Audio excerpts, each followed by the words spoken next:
trois vecteurs AB, AC et AD sont coplanaires si l'on peut écrire AD sous la forme alpha AB plus bêta AC, avec alpha et bêta non simultanément nuls, c'est-à-dire au moins l'un des deux non nul.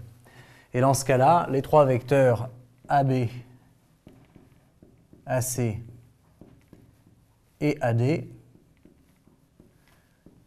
sont coplanaires. Et on remarquera que ça revient au même que de dire que le point D appartient au plan ABC. Okay. Effectivement, si j'ai ABC comme ceci, eh bien le point D, s'il appartient au plan, les vecteurs AB, AC et AD seront bien coplanaires, puisque un plan est défini par trois points ABC, et donc alors D appartient au plan, ou bien un plan est défini par deux vecteurs, AB et AC, et ça revient à dire que le vecteur AD est contenu dans le plan que définissent les vecteurs AB et AC. Dans tous les cas, ça revient à la même chose. Maintenant, à titre d'exemple, on va prendre trois vecteurs AB, AC et AD, et on va voir s'ils sont coplanaires ou non. Alors on va prendre le point A de coordonnées 1, 2, le point B de 0, le point C 3, moins 1, et le point D, moins 1, 1. Donc la première chose à faire, c'est de calculer les vecteurs AB, AC et AD. AB, c'est 2 moins 1, ça fait 1, 0, moins 2, ça fait moins 2. AC, c'est 3 moins 1 qui fait 2, et moins 1 moins 2 qui fait moins 3. Et AD, pardon, c'est moins 1, ça fait moins 2, et 1 moins 2, ça fait moins 1. Et pour voir si ces trois vecteurs sont coplanaires, on va essayer d'écrire AD est égal à alpha AB plus bêta AC. Et si on arrive à trouver alpha et bêta qui ne sont pas tous les deux nuls en même temps, eh bien on pourra conclure qu'effectivement, les trois vecteurs sont coplanaires, sinon, ils ne le sont pas.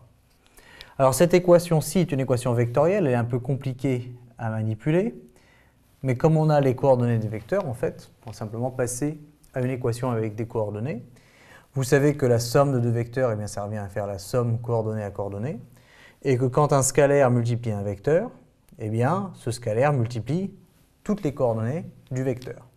Ça veut dire que cette équation-là, si j'écris les coordonnées cette fois-ci en colonne, eh bien, c'est pareil que de dire AD, ce qui est moins 2, moins 1, est égal à alpha AB, c'est-à-dire 1, moins 2, plus bêta AC, c'est-à-dire 2, moins 3.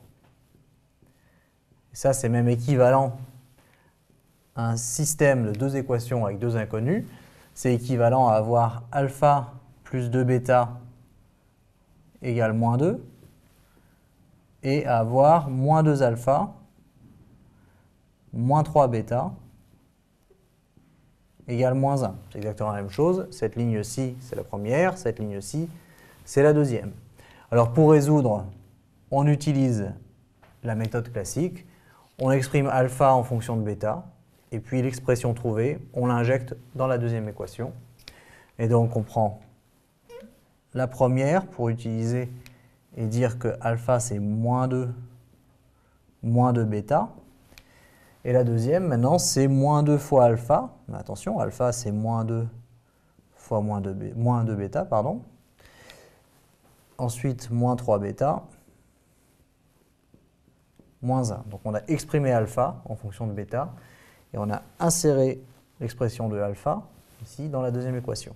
Ce qui fait que la deuxième équation, maintenant, n'est fonction que de bêta, et ça va nous permettre de trouver bêta. Donc, on a moins 2 bêta ici. Et ici, on va avoir moins 2 fois moins 2. Eh bien, ça va nous faire 4. Moins 2 fois moins 2 bêta plus 4 bêta. Moins 3 bêta égale moins 1. Et ça revient à dire que eh bien, bêta est égal à ce moment-là à moins 5 et que alpha est égal à moins 2 fois moins 5. Et donc ça fait 10 moins 2, ça fait 8 pour alpha. Et donc, il y a bien deux réels alpha et bêta non nuls simultanément, tels que je puisse écrire que AD, c'est 8 fois AB moins 5 fois AC, et les trois vecteurs en question sont donc bien coplanaires.